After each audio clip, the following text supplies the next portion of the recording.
All right, good evening, everyone, and welcome to the Akron Public Schools Equity Committee meeting this June 3rd of 2024. We'll open the meeting with asking about any questions in reference to the last meeting minutes.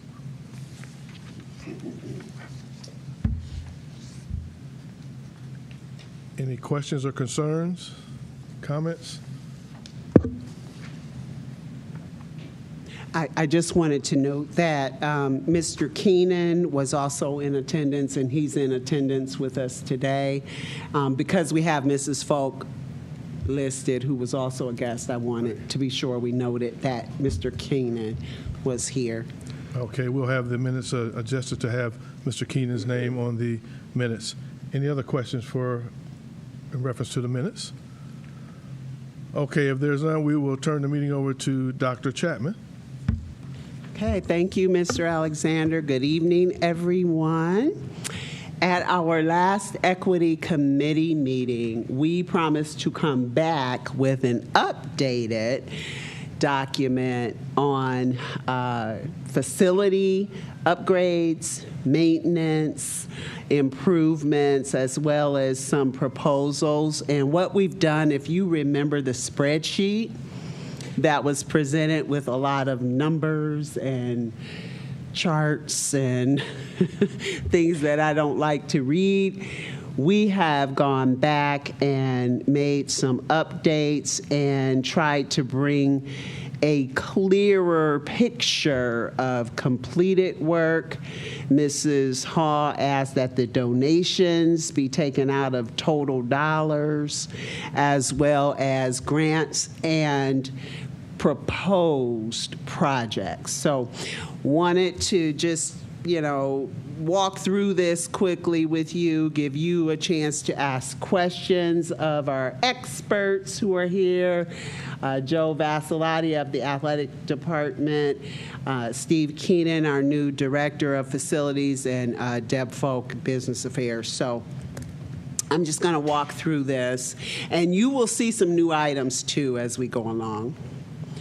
So we're going to tie everything to our blueprint for excellence, and this one falls under our Cornerstone 3, operational excellence, and the commitment we see there to optimize our operational systems, structures, etc. Starting with Bookdo, and we are going to go in alphabetical order on this.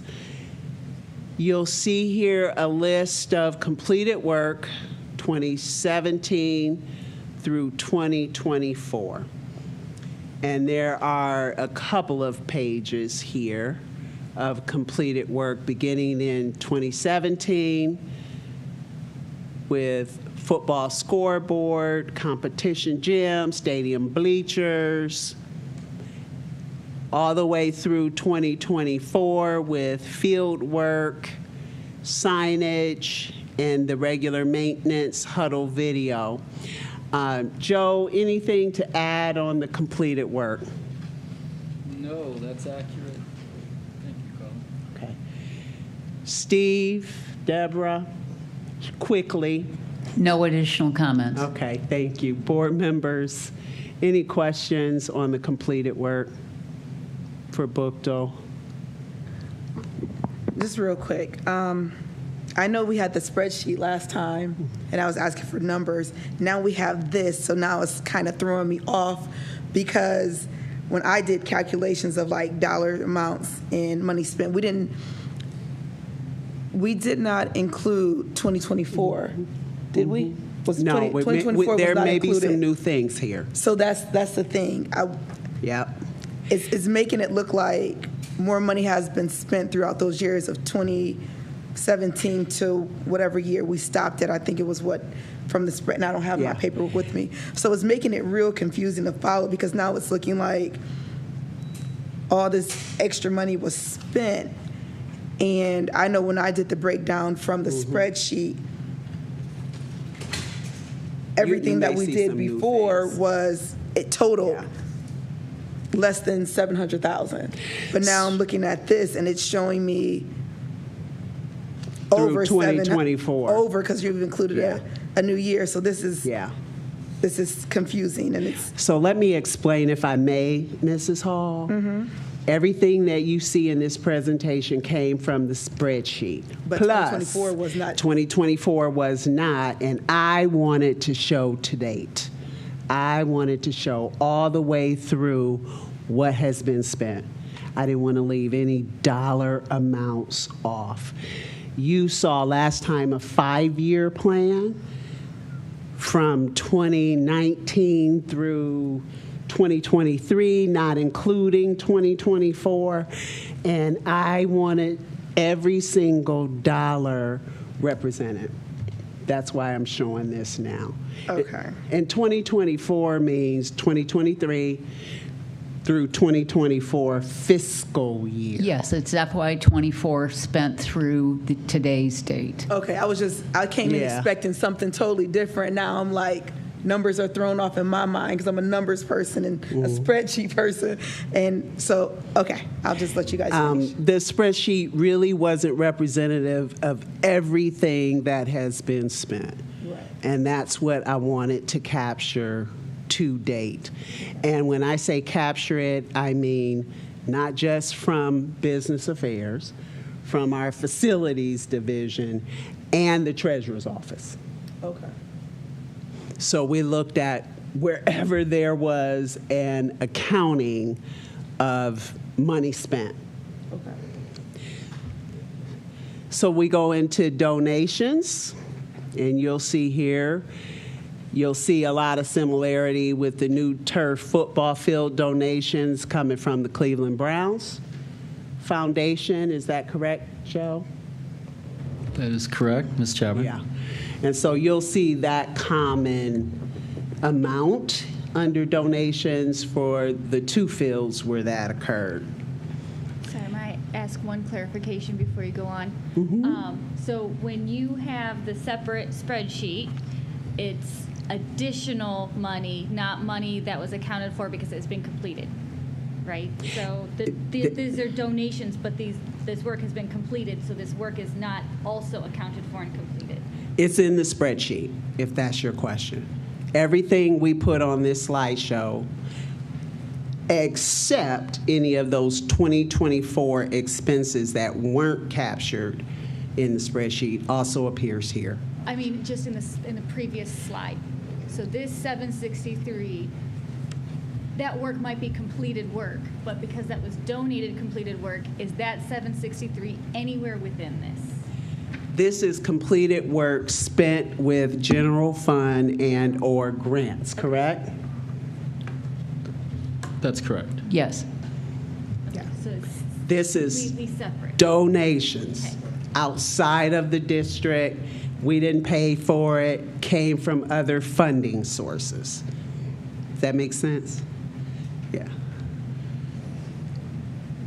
I'm sorry, I do have one question too, just so we can clarify. Where do we get our donations from? Is it the donation, I know like for the turf football field, it says that's from the Cleveland Browns, the $750, right? Where do we get our donations normally from for the schools? I'm going to let Joe Vassilotti answer that question. There are various sources. The goalposts, for example, those were secured by the PTA at Bookville at the time, and I don't know specifically what the funding source was. Fully Equipped, for example, is a benevolent foundation for us. They've furnished a lot of our weight rooms through the years. So there are various sources.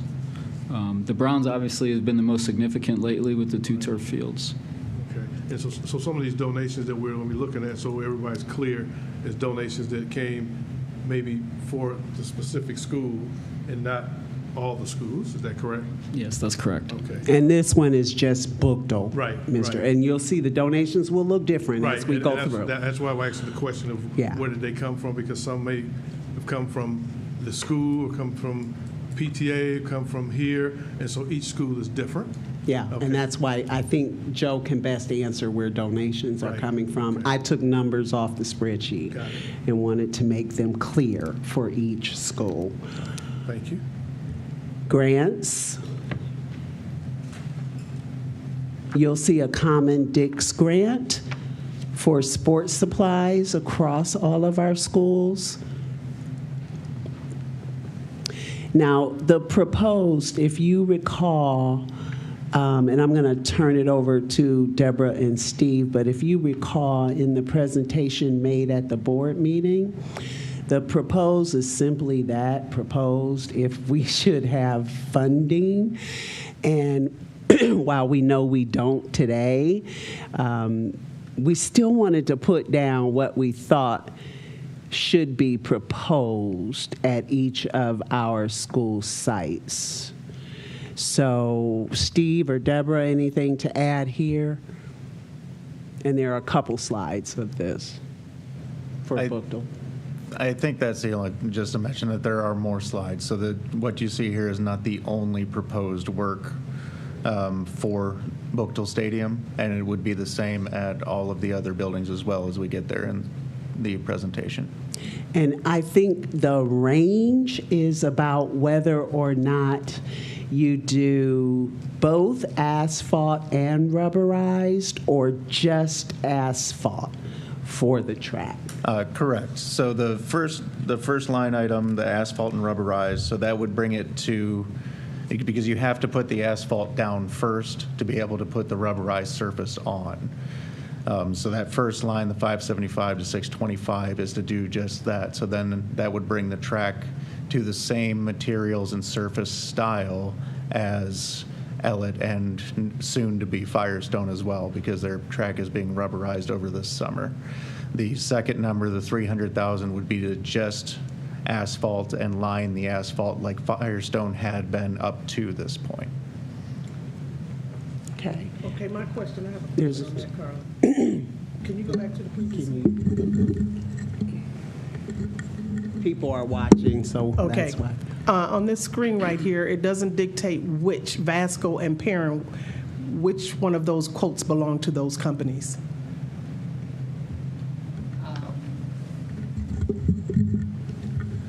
Sorry, that's Vasco is provided the quote to asphalt and rubberize the track. They are specifically work on sports facilities. And then the asphalt only would be through Perrin Asphalt of the company here in Akron, because that would provide a lesser cost than going through the sports-specific company that does the rubberizing. But Perrin doesn't do the rubberized portion, so that's why we had the two separate companies provide the different quotes, because of the difference in services provided. May I ask, where is Vasco from? They're based in Stark County, Maslin, I believe. They're the company that is in the process of rubberizing Firestone's track, and the company that reconstructed Ellet's track last year. Mrs. Hall? Thank you. Quick question. I know She's had her hand Perrin up. does the asphalt. Did we look at Vasco and just ask how much they would charge to rubberize, or do they have to do everything hand in hand? Can you have two companies do different things? Well, potentially Perrin could do the asphalt and then Vasco doing the rubberizing, cause that's what their current. It was a different company that did the asphalt for Firestone years ago. That was even before I started here, so I'm not sure who did the asphalt track then, but it's Vasco doing the rubberized surface now. So yes, they could potentially do Perrin first, do the asphalting, and then ask Vasco to come in and provide a cost estimation to just rubberize the surface that Perrin has put in. Well, they should be able to do that without coming out again, right? Because if they gave a quote to asphalt and rubberize, they already know the specifics of the field, the track, to just give you another price just These to were rubberize. probable cost estimates, because to be able to do a full actual cost estimate would require architectural drawings and architectural and engineering services, and we didn't want to, as the district didn't feel it was the appropriate time to absorb that cost, because there would be a significant cost to hire an architect and engineer for that. So this is just based off of the company's internal knowledge and probable cost estimate to do the job. So just another quick question. If these are our schools, we don't have an analysis of what our schools, our tracks, our fields look like from that standpoint? I mean, if there are schools. So you're saying like we have to get an engineer to go out every time. We don't just have the demographics or the measurements and things like that of every single school and every single field that we have? We used to have a department that was called the architectural department. It was a long-serving department within the district, and that department was closed at the time of Mr. Flesher's retirement. So the last architectural staff member was assigned to the facilities department, and upon his retirement, those services are no longer on site. To your question, they have been outsourced and brought in as necessary since that retirement occurred a number of years ago. Okay. I think we just need to make sure we know what we have. Like, this is home. Like, you know what your bathroom looks like. You know what your kitchen looks like. You know, we should just have this information. Well, we do, in terms of you're asking for demographics and what the needs are, but to be able to actually to do the actual construction of these sites requires architectural and engineering drawings for permits and to be able to meet code and actually perform the construction. I mean, then knowing the needs of it, that's, yes, we right, have I understand all that, of but that. what I'm saying is we should already have that information. It doesn't matter. Like, I don't know who the person was that we had before that retired. I don't know if he retired last year, the year before last, but shouldn't we already have this information? The actual codes change on a annual basis, and whenever you're looking at something new, the city of Akron closed its permitting department when it went ahead and consolidated that with the Summit County. So although Summit County is the precedence and goes over and awards permits when construction architects supply them, they work with the city code, so they do need to be updated as we go from project to project. We might have had what was an original, to your point, what was done when the track was created a number of years ago, Ms. Hall, but that doesn't mean it meets the standards of current construction and requirements for safety. It sounds like you're speaking to an assets inventory condition report on all of our facilities. That wouldn't be quotes necessarily for services because you'd need all that extra stuff, but an asset condition, inventory of what we have. And I think we have some of that. Yeah. I'm going to say, I think we could get that. We should probably have that here at Akron Public Schools somewhere, and we should be able to get it. But I think we're just talking dollars and cents today. But we can get that. We should be able to get that inventory to show because, right. Well, I know. I'm not saying. I'm just saying it's. Yeah, we can get it. Okay, just to go through, you'll see all the proposed here. You will see some new information here too, Mrs. Hall, because some things came up in our inquiry and in our conversations about the needs at Brookdale, as well as other schools. You'll see some major areas of concern added here because why wouldn't we, if we're dreaming and proposing, that's what we want to do, but first address what is major needs that were identified.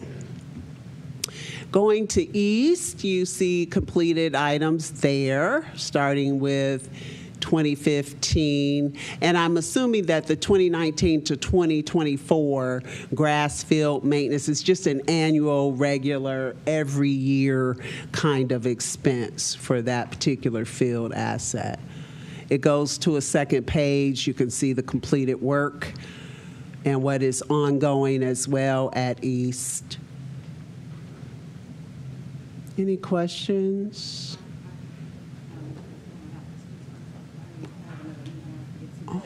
I'm sorry, yes, I have a question. As I was looking through the presentation that you gave us, that you printed out, Dr. Chapman, the least investment has been put into East CLC.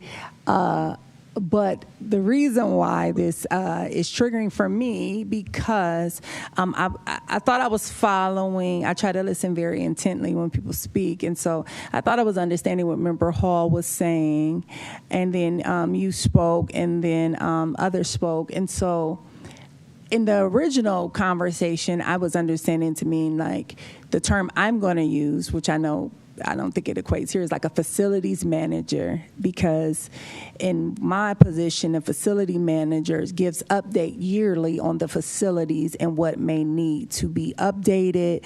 If there's some tuck point work that's needed in the front of the building that we might want to look at that or watch it, but it's the person who manages and looks at the conditions of buildings so that we don't find ourselves in position. No, I'm using this because at my job, that's what our facilities manager is for. And so that we don't find ourselves with, let's say, bleachers where someone can fall through it because it's been dry rotted, or things that don't meet health codes. And to Ms. Folk's point, is that some things that we have going on in buildings that work and might be, I'm just going to throw a number out there, $5 million to fix, we're grandfathered in, because although the electrical I'm saying like an old building, say the electrical is one way and it's working, that if you fix one thing, if you try to repair one light in that building, now you have to bring everything up to code. So if you don't have the money in certain cases, I can understand why a fix may be delayed, because just to fix that one light and to get the permit to fix that one light, the city can require you have to redo all the electrical because of the updated codes or whatnot. I think, so I'm saying all that to say, I was at East, and in their auditorium, there are seats that are unsafe, like you will fall straight to the floor if you lean back on them. And this also was at East when the students they don't care about us. It was to my second school I went to where they said that. And when I look at this dollar amount, when I say, where your treasure is, that's where your heart is at, it just looks something like $200,000 is all that's spent at East. And I was literally just at East some months ago, about a month and a half ago, if that, and I was in the auditorium, and myself, two other people went to sit down, and a woman fell straight down through the chair, the phone. I was like, this is a new building. And, with me being a board member, they looked at me like, And so these are some of the things to get back to that facilities point, like who's checking and doing a checklist as far as a need-based assessment on what is urgent now. So if it's like seating, like in an auditorium and students are sitting in there, and and now or community members are in there for events to watch the students do something, where it becomes a liability issue or in concerns of that is my questioning, who is the person for that? So, Madam Chair, board members, so when I came in, if you recall, I discussed about a facilities master use plan, which is something that we have in bits and pieces and in parts, but we don't actually have a plan, which is what I've kind of discussed with Ms. Deborah this year about putting together, which that would now be under Mr. Keenan, but putting together a facilities master use plan, which would give you that information by building, by location, of all the things that need to be in there. But then when you're putting this plan together, you're listing those items, but then you're also doing a pre-budget amount and timelines and all that stuff that would be in there. And so that each year when you're budgeting, when we do budget, we know that this year, I'm just making up a school, right? School X would be, I don't want to say our school's name, but School X would be the school that would be provided these resources this year. And it could be 2 or 3 schools based upon however much that we are able to budget for facilities improvements. for facilities. And these plans can be over a 5-year, 10-year, 15-year, 20-year, 30-year process, right? Because on there you're going to see some alternations where these buildings have been serviced, these have been serviced, now you're coming back to these because it's now in the rotation. And so that is something that I have discussed with Ms. Deborah. That is something that we are trying to work on. That's going to take some time to really put that together in its entirety without spending, a few million on getting somebody to come in and actually do that for us. But I think, honestly, the capabilities with Mr. Keenan, I think that that's something that he can really do and probably do well in terms of putting that together for us. But that's going to take some time. So it could be this time next year by the time we see what that actually could look like. But it is something that we are working on trying to put together. Excellent. And then another thing you guys can educate or inform me on. You have the maintenance people in the buildings. Are they required to give, because it seems like having people that's in the buildings that regularly, do they have to give any reports, or is that beyond not their contract, or they're not required?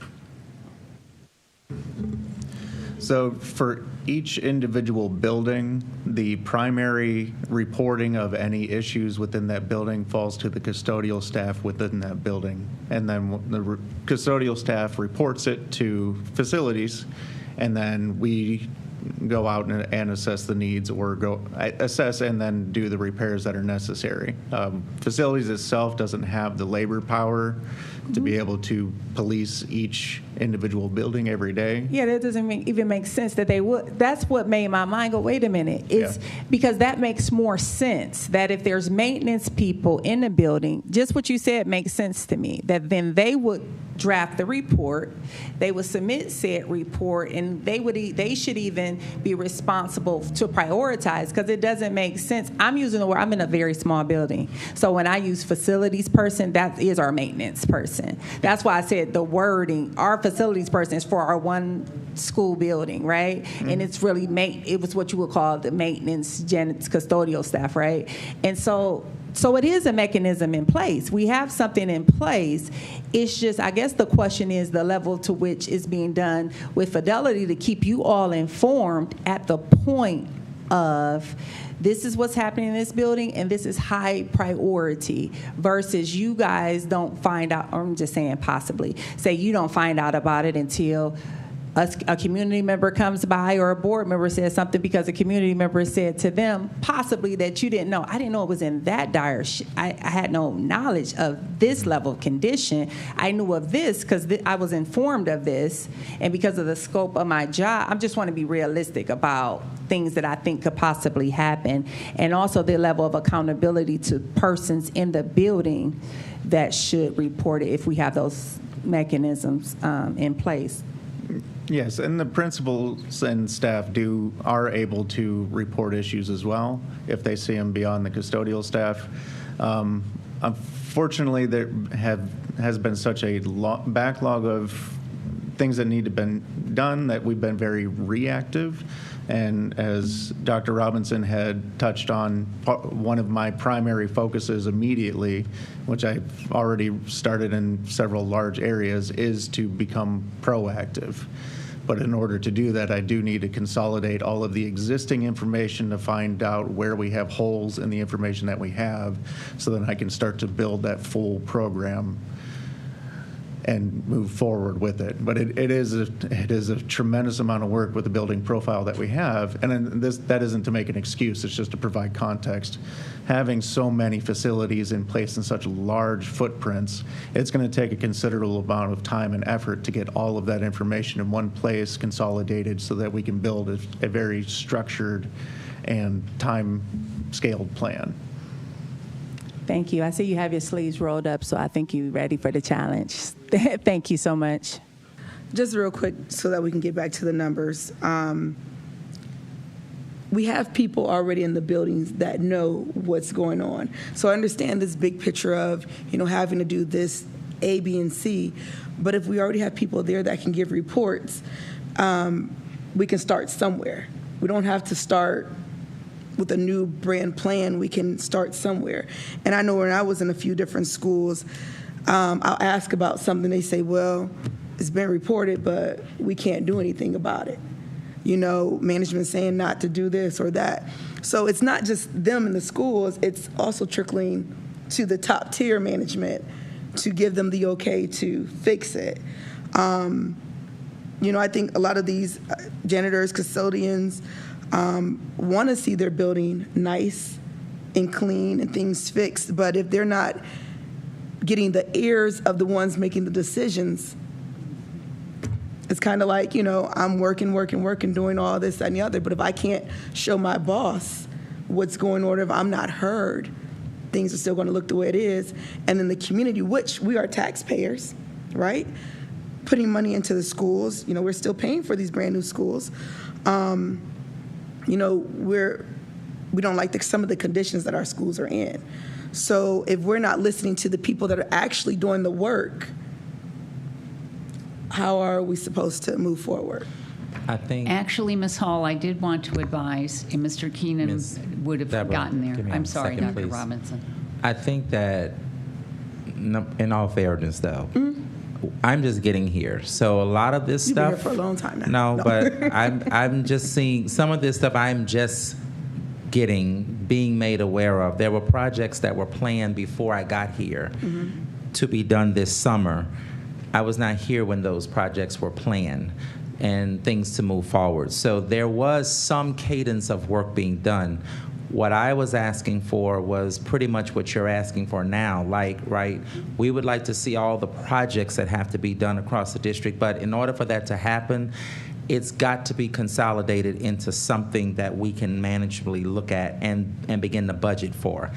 I can't have someone call me unless it's an emergency situation, and we would have budgeted for some emergencies and things that might have, you know, if something happens at a particular school. But when you're doing budget, you do budget for those unexpected things. But you also, something happens at a school that's not necessarily on that list or expected, right? We might have some monies to provide to support that, but there are going to be times when people will say, well, I've been asking for this to be fixed. Well, nobody knew about that. Somebody may have known. I didn't know. I'm just getting here. So that's why I'm trying to put together this tool so that we can then begin to budget and look at each building. Our oldest building, if I'm not mistaken, Ms. Deborah, is what, 18 years old now, or almost 20 You years? mean the Resnick? CLCs is 20 years old now? Resnick is the oldest, right? 18? Resnick is the oldest, and it's Yeah. 18 years old, out of the recently built schools. Yeah. So when we built these schools, we would have then needed to have put them on a rotative cycle, just like what we do with our buses, just what we do with technology, just what we do with equipment. All this stuff has to be on cycles because it's overwhelming for us budgetarily to be able to do it all in 1 year or 2 years. But if it's in a cadence, then we know the things that have to be done. And we can tell you, okay, these are top priority things that have to be done. They're going to be done within this year or next year or the year after or so forth. And this is how much we're able to budget so that we can make sure that these projects get done. But I hear that too. Well, I reported it. I know. Unfortunately, like, I can't do all this in one school year, but I'm trying to just get my arms around where all of these issues are so that we can then begin to address the things that in a way that we can budget for it. And I could tell you, oh yeah, next year these schools are on the list to get X, Y, and Z, and then those schools and so forth. So I am trying to get that done, but that's going to take, honestly, it's going to take some time for us to really be able to do it. But those projects that were budgeted and planned for before I got here, like those are things that are going to happen this summer. And then, and to be honest, the summertime is the best time for us to be able to get things done because it's hard to do it during the year depending upon what it is. in a particular, building. Ms. Hall, I did But want I got you. I did want to understand. advise one thing, though. Our head custodians work with their principals, who are their building managers. They actually not only do their actual work on a daily basis, there is a scheduled monthly walkthrough that provides 2 reports when they walk through with their principal. And I'll use this building as an example because I do it with the head custodian here. So it looks over all the lights, all the concerns, it's checked that it's in good shape or not good shape and whatever. From that report, they then go on to the custodial supervisor's office, and they also file the work orders that Mr. Keenan's maintenance staff works off of. So I wanted you, it isn't that we don't follow a process on a monthly basis. That is the beginning of talking and reporting exactly what's going on. To Dr. Robinson's point, something can happen where an emergency does come up, and therefore it needs to be immediately addressed. As an example, if there was an issue with the seating at East and it was a safety concern, it's going to be addressed. And so therefore those are, when we get these reports in, we have to sit and actually go, number 1, number 2, number 3. What is a safety concern? We need to find it and schedule that. What is the other things, and then what are the other things that can wait? And that's part of the permanent improvements panel that has been putting the reports that Mr. Keenan currently has under his jurisdiction. Thank you. Ms. Jackson and Ms. Hall, also to that point, the reason why I asked for this report to be put together is because it also allows for me to see how equitable are we really being in addressing the needs of all of our buildings. I really don't, honestly, I don't care how much experience I've had, I really don't know everything about this school district to say at each school what every school needs, right? So once this is put together, then we can then prioritize and go back and look at each of the schools and determine these are high priority areas that need to be done, right?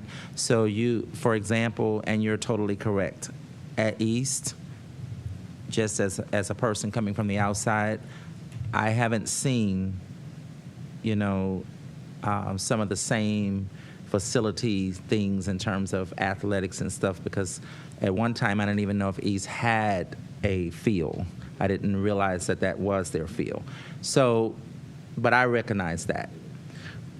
But I just can't go and say, okay, get them a field or get them a track, because those things have to be budgeted for. But the reason why we will have this plan is because it's going to help us to look at things from an equity lens and truly be able to say, these are the priorities that need to happen, like now meaning at the end of school next year, right? We will be looking at some of these things, like, because we kind of know some of those things, but it's going to take some time to really put together that too. But we have an idea of things that, just looking at this type of stuff, but we have an idea of things that need to be done at certain schools now without having a plan, right? And so that's where I'm trying to get us to, that point where we can say equitably, here are all of our schools, here are all the projects, roofs, lighting, floor, whatever it might be.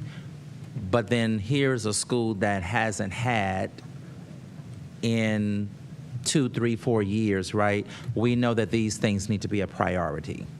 And so if we're going to be about equity, which I know we are, and it's something that is important to the board, but it's also important to me, it's important to us as a system, I want to make sure that when this is put together, that we are being equitable.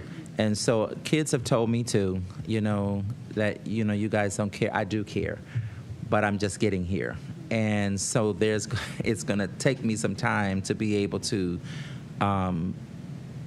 work with Ms. Deborah and Mr. Keenan to be able to really look at all of the things that we have to do, and then prioritizing and saying, we're going to need to address some of these issues. So let's have this take these two questions, and we're going to get Ms. Dr. Chapman be able to move us forward because we spent a lot of time, a lot of questions.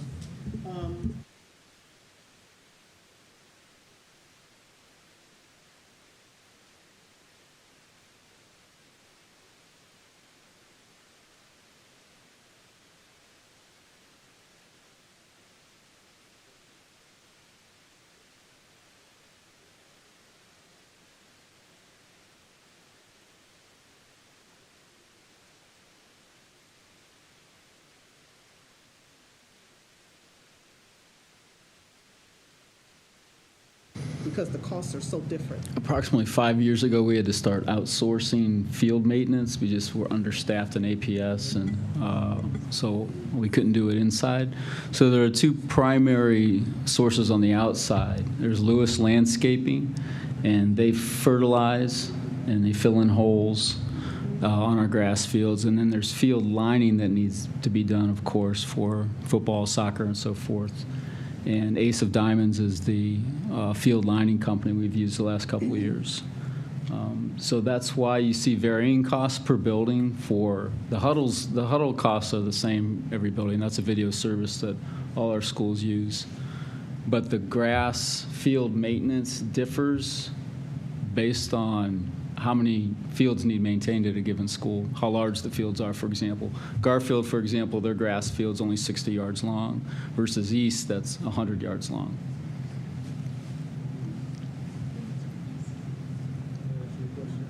Yeah, one more. Okay. Dr. Chapman, we'll go ahead and move forward. I was just going to say one question. I think those numbers also, the higher they are, sometimes does it matter when you're lining the field? Because I know some schools may get lined only 2 times out the whole season, and other schools, maybe Ellet, may get lined way more. Yeah, that is correct, Ms. Hall. Yeah, it just depends on how often a field needs lined. Is it used for competition? If it's used for competition, then it needs lined more often. If it's used for practice, a little less often. Firestone, for example, has 2 fields, a field inside their track, grass field, and then a separate grass field that runs along the railroad tracks. Each of those needs lined, one for soccer and one for football. And the reason why I asked that was because I know for certain with East, those kids it gets lined, twice a year maybe for their practice field. And by the time they get into their season, those kids don't even know where the lines are when they're practicing.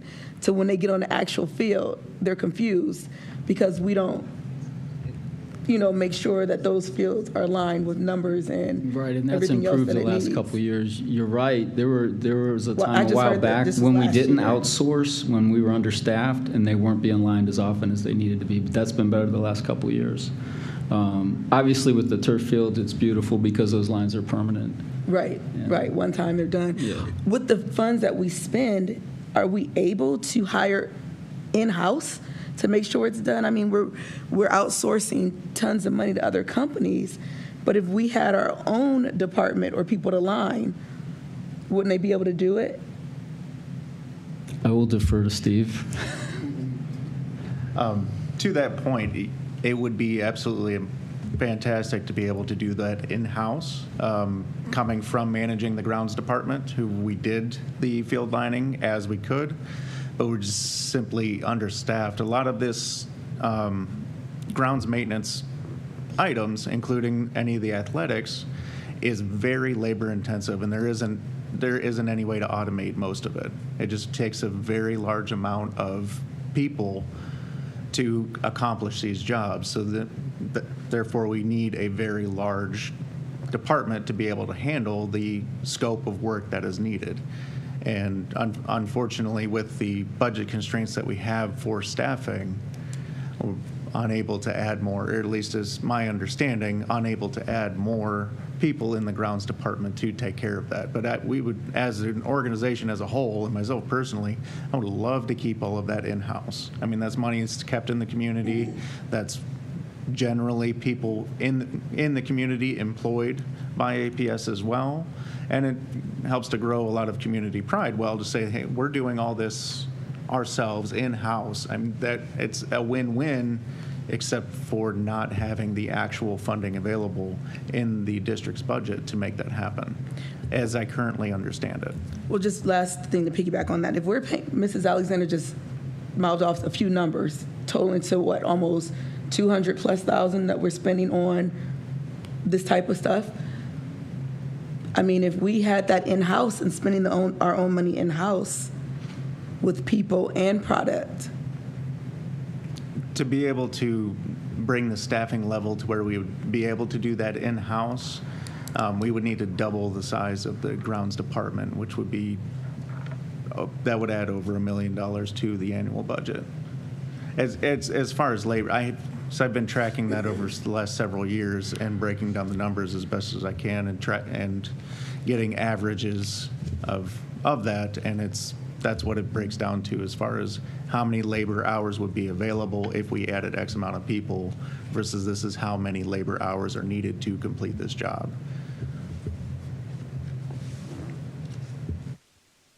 Can I ask a quick question, because I have a feeling someone at this table might actually know, because you seem to remember things very, very well.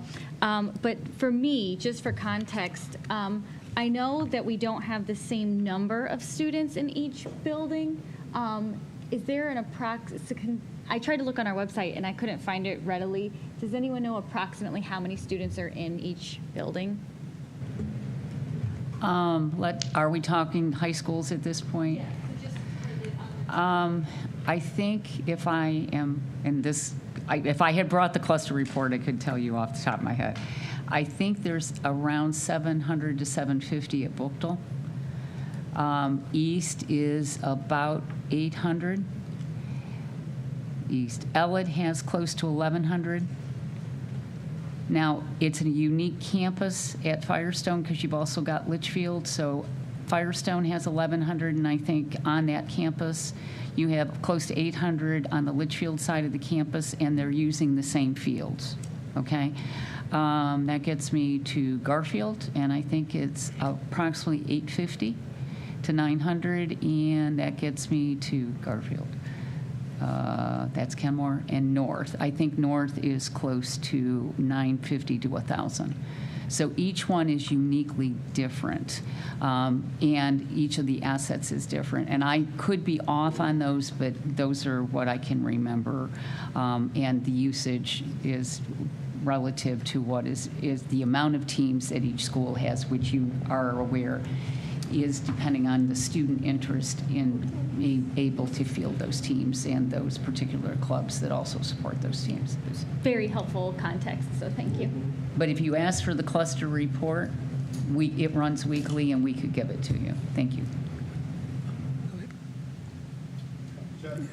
Member Hall. No, I'm sorry, just one question. You had made reference to Buchtel about 800 students, but then when you talked about Firestone is with Litchfield and they use the field, doesn't Buchtel and Buchtel Elementary use the same field? And Buchtel, elementary, Buchtel High School and Buchtel, and the middle school and East does the same thing. Right. So, but when you reference Firestone, you said that Buchtel is one IRN for 6 through 12, along is with East.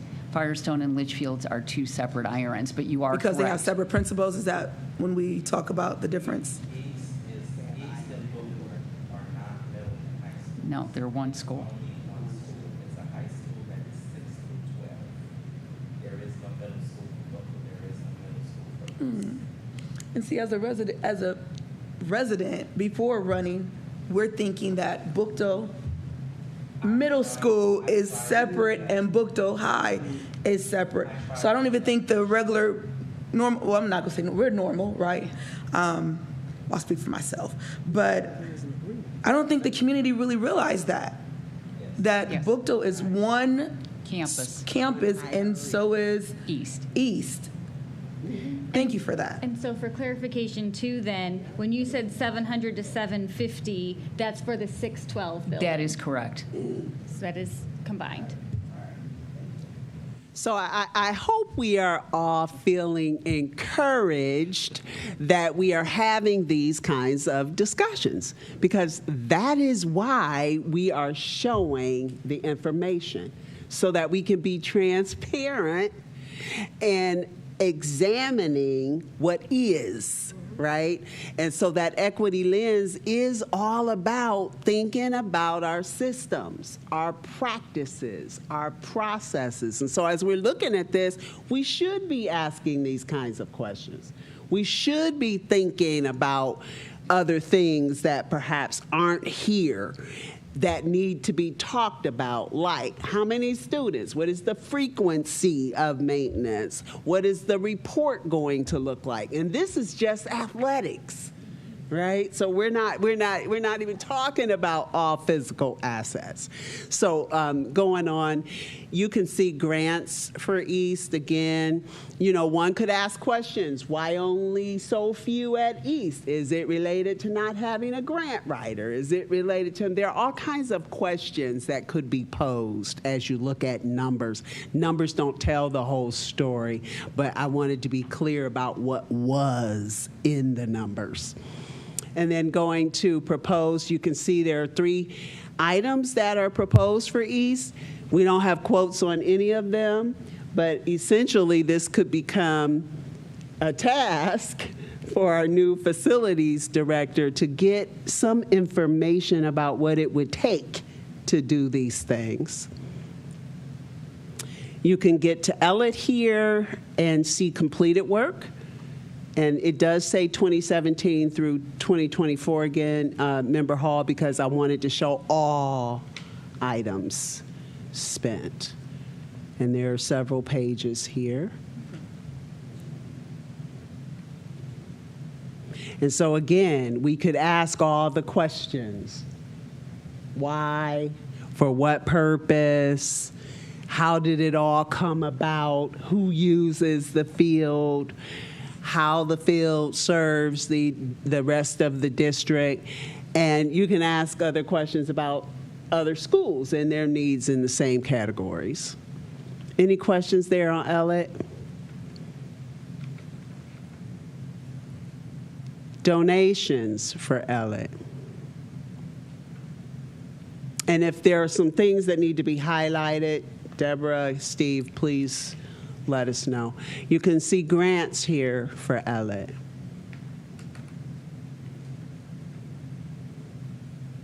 And you'll see one item proposed for Elliott with no date, no year, because again, proposals are dreams at this point, desires and wishes. Going on to Firestone's completed work. There's the maintenance again, the lining, the huddle video, and Joe Vassilotti spoke to that.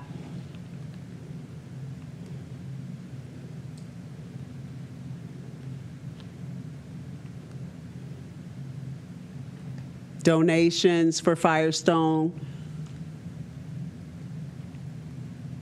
also varied because of other assets that they have in the school, swimming. And we've had a lot of conversation about that.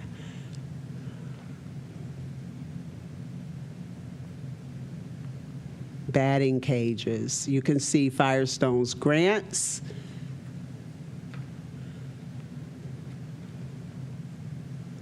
And there's one item proposed or dreamed for at Firestone, and that's the turf practice field.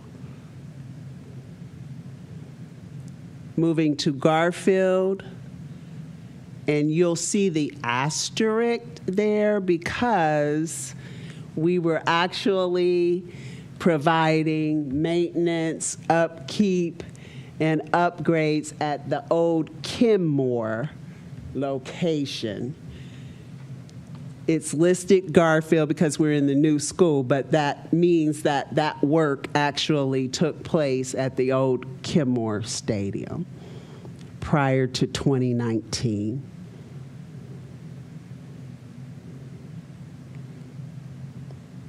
There are grants,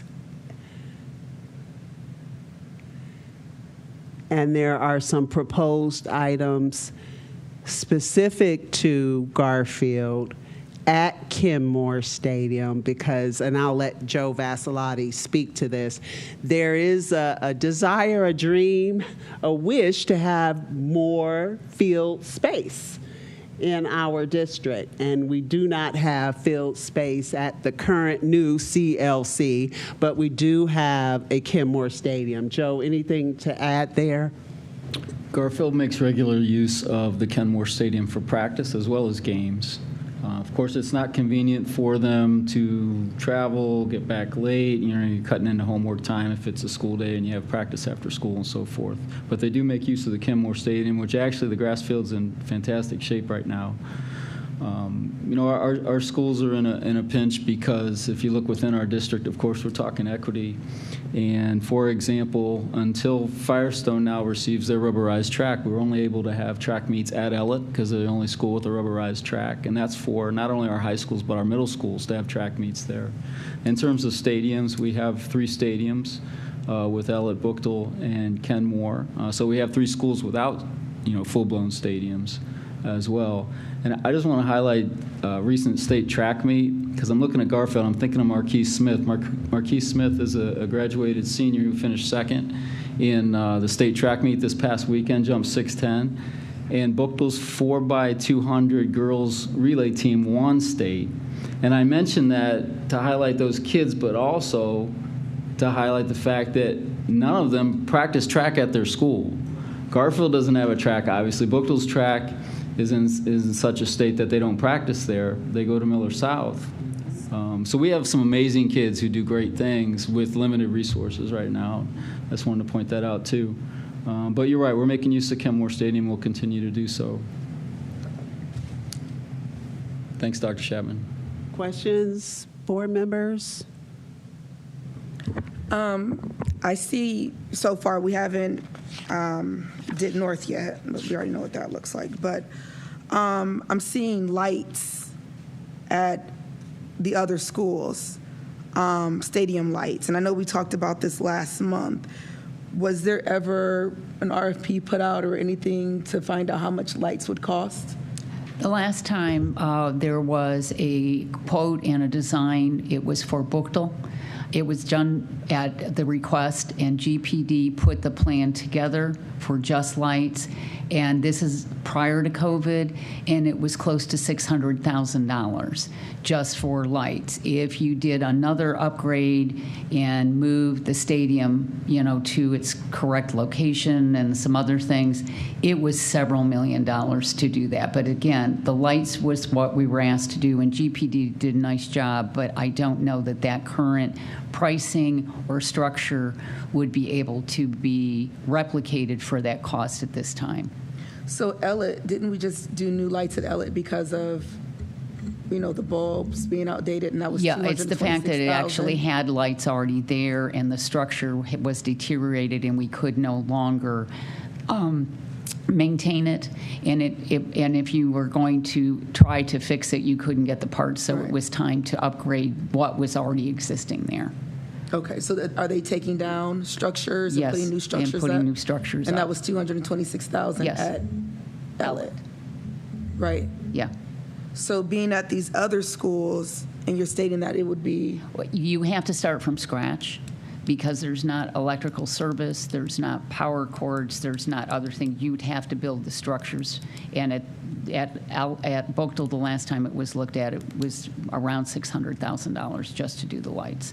And as I said, that was before COVID when GPD did it at the request of Dr. James. Okay. I do have some additional information on that specifically. I'm meeting with a vendor tomorrow at both Bookdale and Kenmore Stadiums to begin the process again of getting budgetary quotes for adding stadium lighting to both facilities. And to clarify with Ellett, there is very little in structure being removed other than the physical lights themselves and the areas that they mount to. But the actual light towers and a lot of the major infrastructure, including the power run to those structures from the utilities, is not being changed. So that's one reason why it is 226 versus, perhaps 1 million or more, because a lot of the major construction infrastructure is not being changed. got it. Thank you, Mr. Keenan. So without quotes, we know where we are with Garfield, and that is certainly dependent on final costs, final quotes as we present proposals for that location. Here we are at North finally, and you'll see what has been completed there, as well as just the overall repair and maintenance of what exists there, which a lot of us know and recognize as not too much today when you think back to what was there. And so for North, again, I noticed right away much, much smaller donations at North than other buildings. And of course, you'd want to dig deeper as to the why, but much smaller. And then you'll see similar grants for North. We know there are some things we want to propose for North, but also understanding that there are other ideas and thoughts about how to support a new North High School coming forward in the future. We didn't want to go too far into the proposed items for North without having some idea of what the situation will be given the ideas around a new school there. So I hope that this provides some more detailed information. Definitely wanted to put the numbers together, and I wanted the numbers to be accurate. I wanted the numbers to come from multiple sources, and I wanted the numbers to make sense by category: completed, donations, and grants, as well as what is proposed. So that's it for me. Dr. Robinson, you have something else?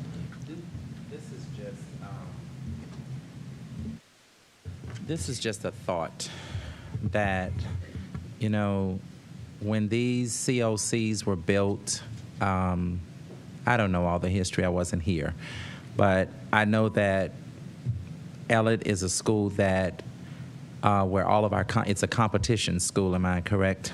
The fields and all of that are built, so our kids are able to use it, and competitions can happen there. I know the other schools in different parts and pieces, things can happen there in terms of the outdoor sports events. It's just something that we just need to think about. You know, how much is it going to cost to? Because Garfield is a school, and I'm not from here, so I don't know, but I don't think that they even have the property to even put a field, right? So even if you equalized everything, you still have one school without. So there's just a thought that maybe we should be thinking, just a thought, in terms of the Roswell-Kent property. I know it's not going to be germane to a particular school, but if we're going to, over 5, 10, 20, 30 years, spend and try to invest, because it's going to cost millions upon millions of dollars to try and make every school, and you're still going to wind up with one school, Garfield, that will never have what any of them have, because there's no property there. And so perhaps we may just want to be looking at the investment of this field that was proposed some years ago. If we're going to put money into things, maybe that's just an option. I'm not saying that's what we should do or that's the way we need to go. It's just an option. I know that it's not going to fix the different things at the different schools, but it would give our kids the opportunity to have a really nice, robust competition area where they could have multiple sports things happening. You know, I know all the sports don't happen all at the same time. They're not playing football and basketball at the same time, or baseball. But I'm just saying it might be something to think about as an option, a little bit more of a more economical option. just to think about. We can't go back in time and fix some of the things that unfortunately are the way they are today. And I would certainly love for every school, that's what I'm used to, every school having its own everything. But that's not the way it was done. So I don't know that we could go back and fix all of that over the next 5 years. I mean, it may be 30, 40 years that we could, given our fiscal situation of how it would cost us, and we could do things over time. But it's just something for us to think about, just another option. So. Yeah. And Dr. Robinson, what you just stated has been going on for the last, Joe, how many years have we been doing this here? For about 5 years, because we were looking at getting lights at Bookta. We talked about the field. We talked about the scoreboard out there at the football field. We did a lot of this stuff. Some of these things have already been done, and we have talked about having Roswell Kent, was what you're talking about is the old Roswell Kent School, to put we talked about an athletic facility, the new athletic facility. We talked about places that we're trying to put that. Where could we put it? Is the soil okay? A couple places we looked to, the soil wouldn't be conducive because it would probably collapse. So they said we couldn't do that. So the athletic committee is still looking at some of those things and how we can kind of make some of those things come to fruition, hopefully sooner than not later. But that is something we looked at. I'm just looking at the cost of what is projected for us to be able to put Roswell Kent together, which is going to be costly. And you may get a lot of people who are alumni and just people in the community that will be willing to support and provide donations for that. But I know that is one option that could maybe happen in reality much quicker than us trying to outfit each school, which would really be very costly for us. And I'm just thinking about our fiscal situation, that maybe it's an option that, in 5 years, we do a little bit each year. Maybe in 5 years, we will have a state of the arts of what we really want the kids to have. I know it's not going to be germane to a particular school, but it's going to be for all of our Akron scholars. And, you just have to work on how we schedule and plan things. But it could be built to be made as a competition so that, kids can have the opportunity to practice there and play. It's just an option. Yeah, thank you, Dr. Robinson. And Dr. Thompson and I actually presented to the Akron Chamber of Commerce with that in mind for the Roswell Kent property, a grant application through the state budget, the state of Ohio's capital improvement budget for next fiscal year. The chamber initially didn't forward our recommendation as part of their recommendations to the state, but it's still open and we're not giving up on it. So we presented, and this is actually the brochure that we had, for that property to be developed in 2 phases. The first phase would be approximately $7 million. Stadium, track, a couple practice fields, the entrance, and so forth. And then phase 2 would include baseball, softball fields, another soccer field, and so forth. But thank you for bringing up that idea of a multi-use, a centralized facility that all our schools could use. Obviously, it would be closest to Garfield. But like Ellett now, it would be used by a lot of our schools and teams. So we're not giving up on the grant quite yet. Thank you. Dr. Moore, you had a question, and Dr. Hall? Yeah, I really appreciate this entire conversation and the people that we have at the table for this conversation, because, this is our historical lens. And the historical lens told us what we already knew, which was funding was not possibly spent. Decisions were not made in the past the way we would maybe have made them today. That's something we already knew. But moving forward, what can we do moving forward? And what would be the most financially wise solution and also the most equitable solution? And so from a facilities perspective, would the grounds there even be able to sustain it? From an athletics perspective, would multiple teams actually show up and practice there? And then from an equity perspective, would that still be an appropriate solution? And I know it's 7 o'clock, and that is a whole nother conversation, but this is, when I ultimately am going to be asked to say yes or no to any of these or any of that, those are the questions that I'm going to want to hear answers for. Thank you. I'll make it real quick. Mr. Vassalotti, you had stated, like Garfield has to go to Kenmore to practice and things like that, and making it equitable because kids have homework and things like that.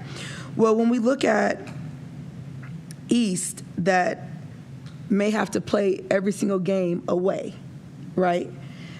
And not a lot of those games are at Ellet due to Ellet being the school where the games are at night, and maybe just where the games are.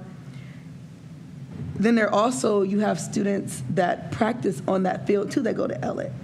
So some of these schools that may have Thursday games can't have Thursdays games because they're practicing on Thursdays.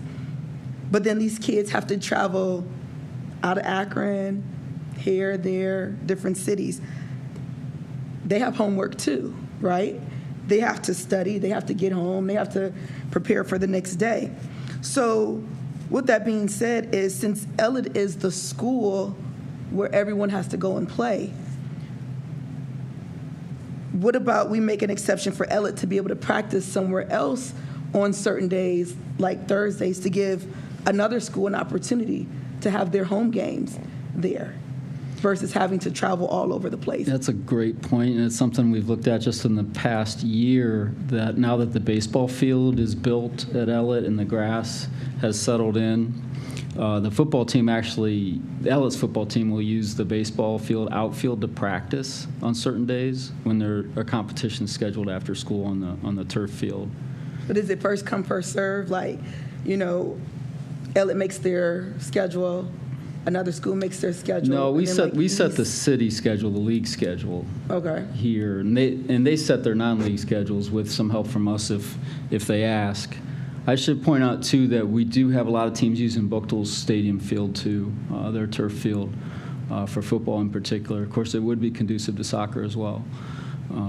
But you're right, that's a consideration. East, for example, East football team often makes the playoffs. They do a great job with the facilities they have, but their football playoff games are on turf, so they like to practice on Ellet's turf when that time comes, and they do. But they don't have any real games. A lot of games at Ellet, they have to travel somewhere else. Yeah, actually, our team, East did have 2 home games at Ellet last year, non-league home games. I'm talking about this year. That they hosted. This year they have at least, actually they play Hoban at Ellet, and East will be the home team. So those opportunities are there. It's not like having a stadium at your own school, but it's still there for them to have that opportunity and make money off concessions. And for their team from Akron, say they're playing Canfield's coming in, then at least they feel like the home team in Akron. Okay. I think, thank you all for the discussion. I love this kind of deliberative dialogue. I thrive on it because it helps us bring to light questions that we might not otherwise ask. I think the other thing that the report showed us was we need more physical athletic assets in our district. And so one of the things that we discussed in our small group meeting was what would it take to expand the number of physical field, athletic field assets in our district, and how we can bring Buchtel up to speed to also host games. How about the Kenmore Stadium? So those kind of things are being discussed. The other thing I wanted to just share is we've had some conversations about CLCs being assets in the community. They are assets in our community, and we want our community assets to be equipped to the best of their ability to serve the young people who live in the neighborhoods. And so one of the ideas that also came forward was, given the budget that we have, because Dr. Robinson is not giving us 10 cents more, given the budget that given the budget that we have today, how could we look at what we're proposing, prioritize them, and so that each year, given the budget that we have, we say we're doing one big project this year and one or two small ones. Next year, we have another priority, one big project, other small ones. I mean, it may come to that. That's time consuming, but just thinking about if we never got another cent, what could we do? And so those are the kinds of conversations that we've been having. So thank you all for the dialogue, the deliberative and intentional dialogue. Okay. Mr. Alexander? No, if we have any other questions? Anyone has any questions, concerns? Just one last question, Okay, I yes, promise. go ahead. What is the donation procedure? There are organizations, there are alumni that want to donate money. And I know we've talked about donation in Firestone. Their committee, their PTA, their boosters donate, for tons of things. Are there any procedures, are there procedures online that someone can say, I want to donate turf to this school?